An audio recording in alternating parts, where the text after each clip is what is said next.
কবরের মাটি জাহান্নামের ধয়, জাহান্নামী আসামিকে ধর। ও মাটি দুই পার্শ্ব থেকে জোরে জোরে চাপ দাও। একটা মশার কামড় সহ্য করতে পারি না, কবরের চাপ কেমন করে সহ্য করবো রে বাবা।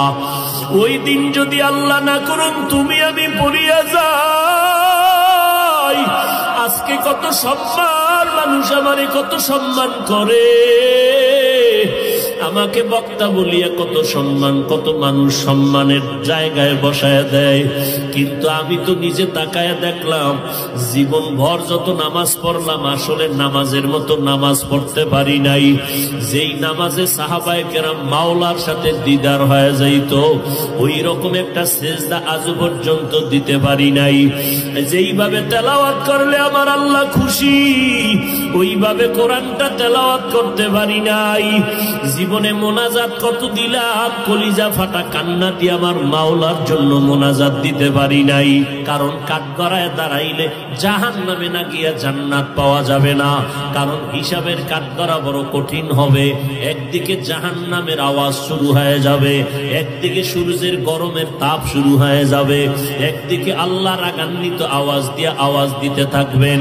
এমন অবস্থায় হাসরের ময়দানটা থরথর করে কাঁপতে থাকবে, গুনাহগার গুলো লাফানো থাকবে, চোখের পানি পড়বে, রক্ত পড়বে। আম্মা জান আয়েশা বলেন, দেখি নবী ঘরের মধ্যে বসে বসে গুনগুন করে কান্না করেন। আমি জিজ্ঞাসা করলাম, নবী আপনি কাঁদেন কেন, কি কারণে কাঁদেন? নবী বলেন, আয়েশা হাসরের ভয়ঙ্কর অবস্থার কথা মনে পড়েছে, এই জন্য আমি সহ্য করতে না পেরে কান্না করি। কেমন ভয়ঙ্কর অবস্থা হবে? নবী বলেন, আয়েশা ওই হাসরের ময়দানে সমস্ত মানুষ, নবী সাহাবী সবাই উলঙ্গ দাঁড়াবে, নারী পুরুষরা উলঙ্গ দাঁড়ায় যাবে।